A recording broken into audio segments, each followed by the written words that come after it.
Franklin D. Roosevelt might be one of the most iconic names in American history. The president who led the country through the Great Depression, World War II, and changed the very role of government. But behind the headlines and historic speeches were 6 kids. They weren't just the children of a president. They were caught in the middle of war zones, political dynasties, family scandals, personal heartbreaks, and public pressure. So what actually happened to FDR's children? Number 6. Anna Roosevelt Halstead. Born in 1906, Anna was the eldest of FDR and Eleanor's children, and maybe the most underappreciated powerhouse of the Roosevelt clan. Her life was anything but ordinary. She was a writer, editor, children's book author, presidential aide, and even a surrogate first lady during some of the most turbulent times in American history. Anna's early life was shaped by privilege. The Roosevelts weren't just wealthy, they were connected. She attended elite schools, but her childhood was anything but warm. Her father's affair with Lucy Mercer and the ever-present influence of her grandmother, Sarah Delano Roosevelt, created an atmosphere of tension at home. That emotional distance may have followed Anna into adulthood. She married 3 times, a rarity in her era. Her first marriage to Curtis Bean Dahl gave her 2 children, but didn't last. After their divorce in 1934, Anna moved into the White House and, in a twist of fate, found herself not only living with the President of the United States, but also helping him run the show. She wasn't just first daughter. She became his closest confidant and took on many of the ceremonial duties her mother, Eleanor, had little interest in. When World War II kicked into full gear and FDR's health declined, Anna returned to Washington and lived again in the White House. She was by his side during crucial moments, including the historic Yalta Conference in 1945. It was there she met Churchill's daughter, Sarah, and other political royalty. She noticed her father's failing health and pushed for him to get medical care. Her instincts were right. He was later diagnosed with congestive heart failure. But perhaps her most heartbreaking role came after her father's death. Anna was the one who told Eleanor that FDR had died in the company of his longtime mistress, Lucy Mercer. Worse yet, she revealed the affair had never ended. Anna had known and kept the secret. That conversation fractured her relationship with Eleanor for years. Despite that, Anna carried on with her own life. She worked in journalism, radio, and public relations, even co-hosting a radio program with her mother when they finally reconciled. She spent time in Iran helping establish a medical university with her third husband, Dr. James Halstead. In 1975, Anna died of throat cancer. Number 5, James Roosevelt. Born in 1907, James was the oldest of the Roosevelt sons and had one of the most public and ambitious careers of them all. James attended Groton and Harvard, like many Roosevelt men, but he had a knack for business. He got into insurance early, started his own firm, and turned it into a success. That entrepreneurial spirit might have served him well, but politics kept pulling him back. In 1936, while still in business, he unofficially joined the White House staff, helping his father with administrative duties. The same year, he also received a commission as a lieutenant colonel in the Marine Corps. And in 1937, it became official. He was appointed secretary to the president, where he acted as a bridge between FDR and 18 different federal agencies. But James wasn't immune to scandal. Accusations that he'd used his political position to benefit his insurance firm forced him to resign from the White House in 1938. Instead of retreating, he reinvented himself, again. World War II gave James a new stage. He served in the Marine Corps with distinction, particularly in the famous Mackinac Island raid, where he earned the Navy Cross and the Silver Star. After the war, he returned to California and re-entered politics. In 1954, he was elected to Congress, serving for a decade. Despite being a lifelong Democrat, James shocked everyone by supporting Nixon in 1972 and even backed Reagan in the 1980s. His political flip-flop caused tension in the family, especially with his mother. James married 4 times and had 7 children. His life was busy, ambitious, and messy, but always very Roosevelt.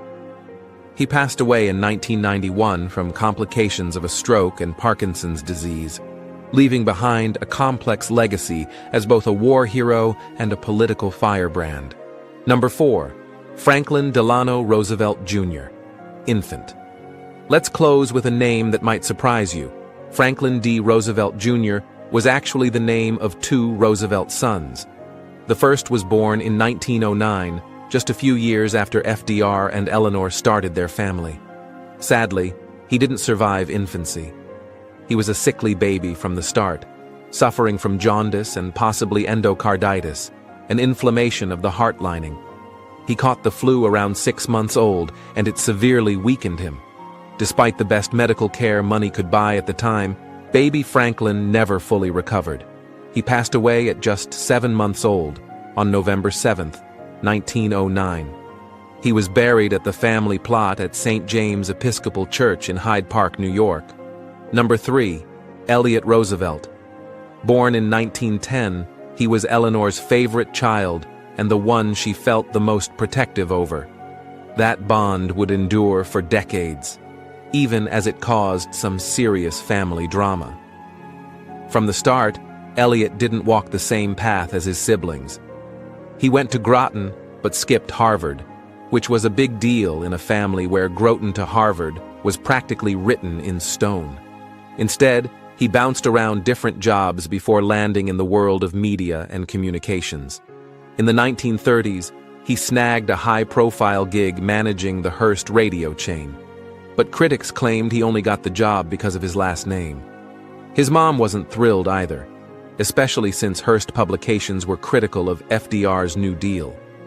To make things worse, Elliott cozied up to political rivals and stirred controversy at the 1940 Democratic National Convention by opposing his dad's VP pick. But like a true Roosevelt, Elliott turned things around, at least temporarily, during World War II. He served in the Army Air Forces and worked closely with his father as a military aide. Elliott even joined FDR at the Casablanca and Cairo-Tehran conferences. When D-Day rolled around, Elliott's photo reconnaissance unit helped scout German defenses. His contributions earned him some real military respect. After the war, he tried settling into a quiet life, moving to Top Cottage near Eleanor and working on a joint business venture called Val-Kill Farms. It flopped. Worse, Elliott's constant money problems and habit of using Eleanor's fame for business deals led to a falling out. She stuck by him in public, even writing the intros to books he edited, but privately the bond cracked. Speaking of books, Elliott stirred the pot again with As He Saw It, a memoir based on his experiences with FDR during wartime. Critics weren't kind, especially since Elliott portrayed the Soviets in a way that clashed with the emerging Cold War narrative. But Eleanor defended him anyway. That's just what she did. After 1952, things unraveled. Elliott left Hyde Park and jumped from career to career. He raised Arabian horses in Portugal. He became mayor of Miami Beach. He even wrote a series of mystery novels where Eleanor Roosevelt solved crimes. Seriously. Elliott married 5 times and had 4 biological children. He also adopted 4 more from his last wife. He passed away in 1990 from congestive heart failure, having lived a life that was equal parts dazzling and frustrating. A true wild card of the Roosevelt dynasty. Number 2, Franklin D. Roosevelt Jr. Second, the one most people refer to as Franklin Jr. was actually born in 1914 and was the 5th child of FDR and Eleanor. From the beginning, Franklin Jr. was a go-getter. He followed the Roosevelt playbook to a T. Groton, Harvard, law school at UVA. Then, just as he was about to start practicing law, World War II broke out and changed everything. He joined the Navy, and boy did he make a name for himself. He was in the thick of it, from the Battle of Casablanca to the Sicilian invasion to the Pacific Theater. He earned a laundry list of medals: Silver Star, Bronze Star, Purple Heart, and more. He even commanded his own destroyer escort. Thanks to his dad, He got to tag along for key moments in history, attending the Atlantic Charter Summit in 1941 and the Casablanca Conference in 1943. But make no mistake, Franklin Jr. earned his stripes. After the war, he practiced law in New York and dove headfirst into politics. He won a seat in Congress in 1949 and was re-elected 3 times. In 1960, he backed JFK and joined the Kennedy administration as Undersecretary of Commerce. When Kennedy was assassinated, his political fortunes took a dive.